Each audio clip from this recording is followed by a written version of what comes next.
संभल ऐसा संवेदनशील हो चुका है, एक छोटी सी पैमाइश के लिए, जमीन की नपाई के लिए फ्लैग मार्च करना पड़ रहा है सुरक्षा बलों को। बड़ी तादाद में पुलिस वालों की तैनाती करनी पड़ी है, ड्रोन से सर्च की जा रही है, सर्च टीमें लगाई हुई हैं वहां पर। है क्या मामला? संभल में एक विवादित मस्जिद के पास एक कब्रिस्तान है और उस कब्रिस्तान की पैमाइश हो रही है। राजस्व की विभाग की टीम 8 बीघा जमीन की नपाई कर रही है। सवाल यह है कि भाई कब्रिस्तान की जमीन पर अवैध मकान, दुकानें बन गए, ऐसा आरोप लोगों ने लगाया, तो पुलिस वहां पर पहुंची है, अपना कर रही है जो भी। तो बड़ी नॉर्मल सी काम है। लेकिन इसके लिए पुलिस फोर्स का flag march, RRF, RPF, PAC सब जो है, रैपिड एक्शन फोर्स और पीएसी तैनात कर दी गई है। शिकायत मिली थी कि कब्रिस्तान की जमीन पर अवैध रूप से कब्जे हो रहे हैं, तो जिलाधिकारी ने निर्देश दिया, 29 अधिकारियों और कर्मचारियों की टीम गठित की गई है और वो सब वहां पर काम चल रहा है, लेकिन फ्लैग मार्च के साथ। ये है खबर सर। इसका मतलब आप समझ जाइए कि वो कितना संवेदनशील इलाका हो गया है। क्या 50 साल पहले ऐसा ही संवेदनशील इलाका था? आज क्यों संवेदनशील इतना इलाका बन गया है?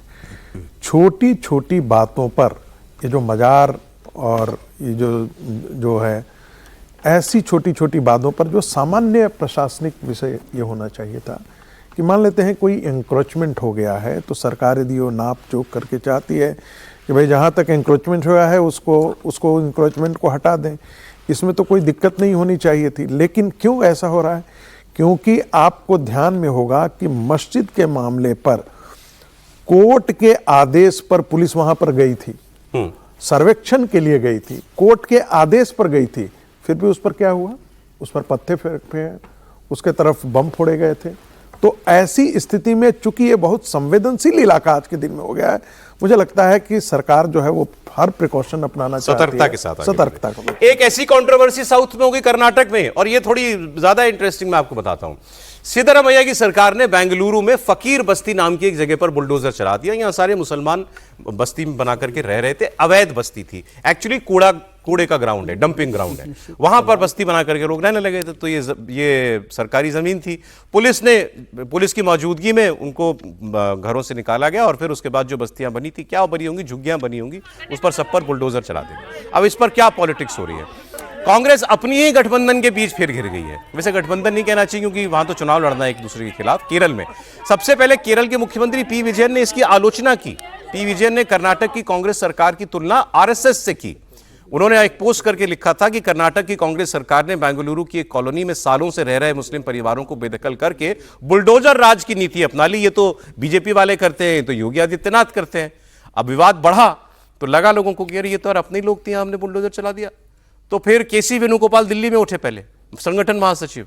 उन्होंने ट्विटर पर जाके कहा कि मैंने डीके शिव कुमार और मुख्यमंत्री सिद्धरामैया दोनों से बात की और मैंने कहा कि आपको थोड़ा संवेदनशील होना चाहिए। तो पार्टी का महासचिव चीफ मिनिस्टर को कह रहा है कि आप थोड़ा संवेदनशीलता से काम कीजिए भाई, देखा तो करो कहां चला रहे हो जाके बुलडोजर, कहीं भी चला दे रहा, कहीं भी चला देते हैं जाकर के। तो ये बड़ा इंटरेस्टिंग विवाद है। फिर लोगों ने कहा कि एक चीफ मिनिस्टर को पार्टी का नेता हड़का सकता है, ये कांग्रेस में हो सकता है। विजय जी एक लाइन खबर है फिर मैं कह रहा हूँ कि सिद्धरामैया जी मुख्यमंत्री हैं और शिव कुमार जी को नहीं बनाने देना चाहते, न बनाए, ये तो ना करें, सरकार को तो खतरे में ना डालें ना। वेणुगोपाल जी ये कह रहे हैं। अच्छा, मतलब वो आगे ये है कि क्यों भाजपा की तरह से आप करो, जो विजयन साहब ने भी कहा कि भाई आरएसएस के रास्ते। वैसे आजकल सारे कांग्रेस ही आरएसएस से तुलना कर रहे हैं और लेफ्ट वाले भी आरएसएस से। कल भी हो गई, वो दिग्विजय जी ने कर दी, फिर तारिक अनवर साहब ने कर दी, फिर शशि थरूर साहब नहीं, लेकिन डीके शिव कुमार ने इस पर रिएक्शन भी दिया है। बोल देते हैं, जॉर्ज बर्नार्ड शाह ने कहा कि जब सब कोई आपकी शिकायत करने लगे तो आप समझ जाइए कि आप प्रगति के रास्ते पर हैं। ये तो पता नहीं सर। डीके शिव कुमार ने रिएक्शन दिया है और उन्होंने कहा सरकारी जमीन थी इसलिए कार्रवाई की गई है। मैं तो इसको ऐसे देख रहा हूं कि वो केसी वेणुगोपाल के दबाव में नहीं आए, उन्होंने ब्लंट स्टेटमेंट दिया और विजयन को भी कहा कि अपनी राजनीति यहां ना लाइए, जब चुनाव होगा तो वहां निपटेंगे आपसे।